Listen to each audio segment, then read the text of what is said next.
Welcome back. This is video 4 of 5 top mistakes people make when they're buying a house, and we're going to be talking about real estate agents. I'll be a little bit provocative in some cases, and I'm very keen for feedback and comments or questions from the industry, from real estate agents, and also from you if you're looking at buying a house. I'll answer any questions or comments in the location where you found the video. So, as I said in the previous video, the real estate agent has been trained by experts to talk you into buying the property they want you to buy. Be wary of the handyman's dream or the property that requires some TLC. If you love it, pay the money for a professional building inspection and you'll get an idea of the costs and skills required. As we'll discuss in a future video, the price and the cost are not the same thing. If we're relying on the real estate agent and we're buying a house for the first time, we're already in a highly emotional state, and the first focus is really on just getting the house, or a house. Now, I am not, nor have I ever been a real estate agent. However, I have spoken to many of them and worked with top real estate coaches to whom I consulted on the use of location-based technologies. I'm in my 4th house, so I've learned a thing or two the hard way. For starters, what happens when you contact a real estate agent about a property they have listed? A good one will ask you what you are looking for in a house, how much you can afford to spend, and if you're looking at any other properties. They want to know if they've got competitors who are also trying to sell your property, especially when they know that you're not tire kickers. Many will look for something slightly more expensive if they have it on their books, but hopefully they won't want to waste too much of their time unless they believe they can sell you the property. They might also start with houses they don't want you to buy, to condition your thinking towards the one they do want you to seriously consider. I've also been in visits with several agents who enjoy the business for the social element and don't need to get many sales.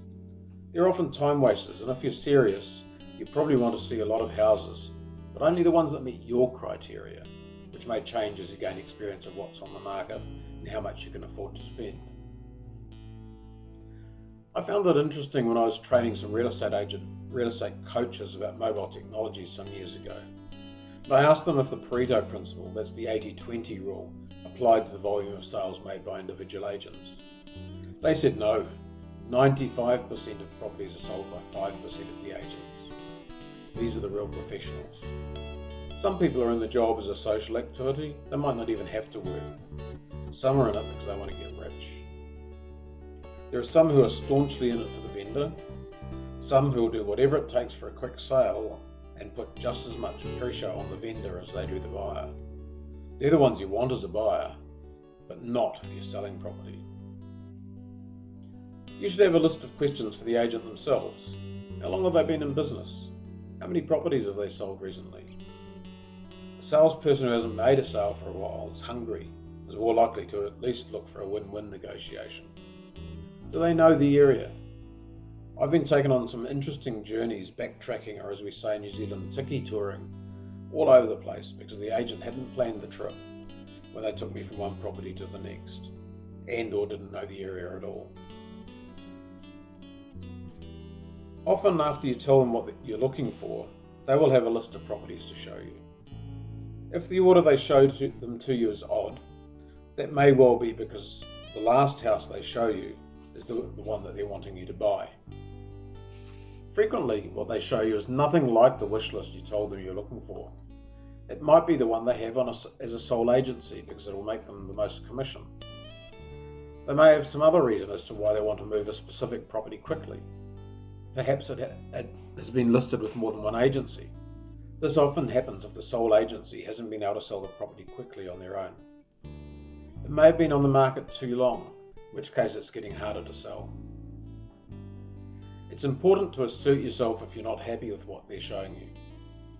You can be firm but friendly and ask them to come back to you, or to confirm back to you what you've told them you're looking for is what they're going to show you. Ultimately, it's better that way for both of you. As I said earlier, the agent has been taught how to sell property. They have to get a qualification to be a real estate agent, to register. No one teaches you how to buy. with exceptions, of course, because I'm trying to help you with that. I spent 2 nights a week over 3 long years studying sales, sales management, and marketing management at night classes at a technical institute. I subsequently became very successful in sales and marketing, selling millions of dollars worth of product and leading teams of salespeople and agents. In the early days, I was able to consolidate much of what I learned that related closely to the real estate industry by reading and applying the contents of a book called How to Master the Art of Selling Anything by the legendary Tom Hopkins.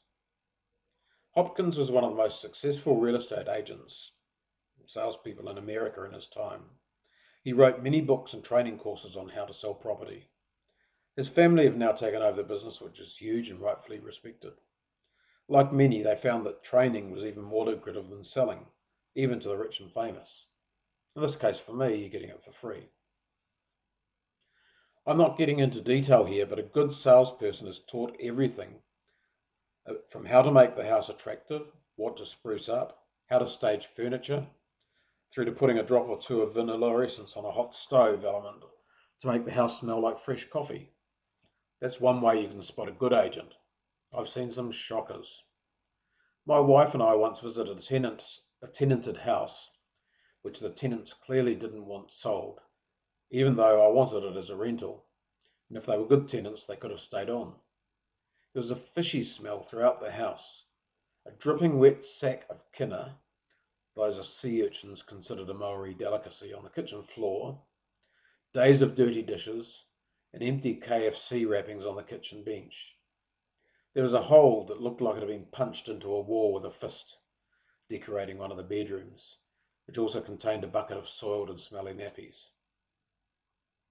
We travelled an hour and a half each way to see that house, and obviously didn't buy it, nor did we return calls from the realtor who showed it to us.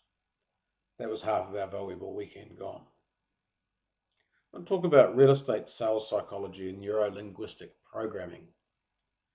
Agents are taught all about personality types, how to probe and win over one part of a couple. They will identify the dominant personality who's most likely to make emotional decisions, and then work on that person so that it becomes effectively 2-on-1 in the selling process. They are trained in NLP, how to pace people, such that they can latch on to the emotions that the potential buyer is feeling, understand their body language, and steer them towards accentuating the positives. The agent has been trained to find out as much as possible about you, your interests, your work, your family, your hobbies, anything that can weave into an argument as to why this house is the perfect fit for you.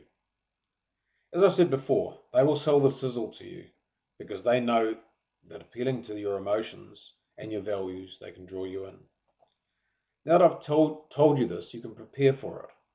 They may be very nice people, but they are generally not there for you. Sure, they want you to be happy with your purchase, but most of all, they just want you to purchase. Please understand, I'm not putting real estate agents down. As I said earlier, their job is to get the best deal for the person selling the house and move on. Most have no interest in you whatsoever once you've signed a contract and it's been accepted. You might get a nice card, some flowers, or a bottle of wine after you've bought, perhaps the day after you move in. For most, that is going through the motions. It's the final closing of the sale, hoping that you'll recommend them to others. You'll most likely never see them again. Again, there are exceptions. The woman who sold us our current house came back at Christmas with a bottle of wine as a gift, wishing us compliments of the season. That is not the norm. There are reasons why agents must study how to sell real estate. Of course, a lot of it's about contracts, legalities, finance, negotiation procedures, and the like. Already getting ahead of myself there. But equally, it's about sales strategies, because their job is not only to get the sale, but to get it as quickly as possible for the highest price. That's because it gets the best return for the vendor and for themselves and their agencies in commission and time invested getting the sale. This is one of the reasons auctions are so popular now. When they tell you auctions are popular, my theory is that it creates a pressure cooker environment, pushing vendors to reduce their price to meet the market, and the stress pushes buyers who are emotionally charged to consider spending more than they should. Ask anyone who's been to an auction when they're looking to buy. Most will tell you they hated the experience. It's lucrative for the agencies though. The real estate agents have this down to a fine art, whether they sell on site or multiple properties in the auction room. Sometimes they even have phone bidders. It might surprise you that sometimes these phantom bidders don't even exist. They're just a tool to get the bidding started or to push people to pay more. This is legal in some countries and states. They can attempt to sell many properties in one sitting, although it's also popular and compelling to sell on site, where potential buyers get another look at the property, become attached, and can see each other on the property that they're competing for. That again creates an emotionally charged environment, and if any of the buyers have a competitive streak in them, holding back can be difficult. You need to have a list of questions to ask about each property you look at. Why is it being sold? How long has it been on the market? Are there any problems with the house? Perhaps any unpermitted modifications? How long did the current owners live there? If you ask the right questions about problems, they are generally legally obliged to tell you the truth. This comes down to asking the right questions though. Barring a few topics, they're not obliged to offer any information you haven't asked about. You need that list of questions. If you don't, you may forget to ask them. How many people do have a serious list? As the song goes, not many, if any. It's valuable to practice asking the questions every time you look at a property. Think of it like a role play, just like the sales agents do back in the office. Even if it is not the one, the practice means that when you get to that one, you're on a more level playing field and better equipped to make sure you don't make any mistakes. It all gets very confusing when you get home after seeing dozens of houses, trying to remember what information belongs to which property, unless you have a system that is consistent. There are apps for this, and it's also easy to find spreadsheet or database templates online if you're computer literate. Of course, today many houses are sold direct, with minimal middleman involvement. That has pros and risks. It does mean that you're not dealing with a trained real estate professional, and the vendor may not be as skilled in the art of negotiation or sales. That can be positive or negative depending on your experience. Anyway, the bottom line is, if you're going to make the biggest investment in your life, don't you think you should have some training in what makes a good purchase? Save your emotional buying decisions for your lounge suite or a holiday. We made a bad decision on our lounge suite. In fact, we made several. We had a fine Italian leather lounge suite with 2 rocker recliners for many years. It was going to cost $2,000 to reupholster, and it would still have been a fine Italian leather lounge suite. We sold it for a few $100s and bought a nice modern looking replacement which looked great when it was new. The middle of each couch folded out into tables and had cup holders. It felt okay to sit on in the store, but in reality it isn't very comfortable, and started showing serious signs of wear and tear after only a couple of years. The difference is that the lounge suite only cost us a couple of $1,000s. I know, that's still a lot, right? Even your first house in most cities is going to cost you somewhere around $500,000 to $1 million.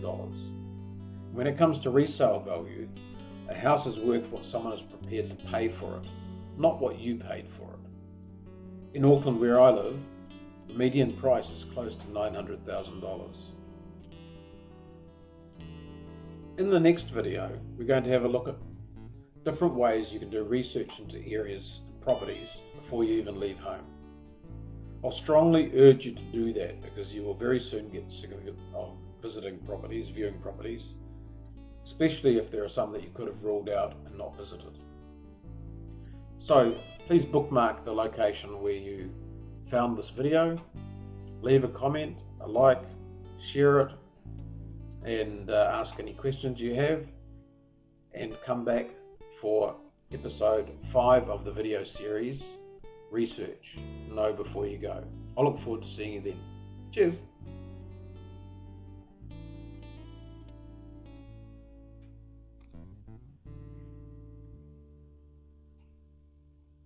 We'll try that again.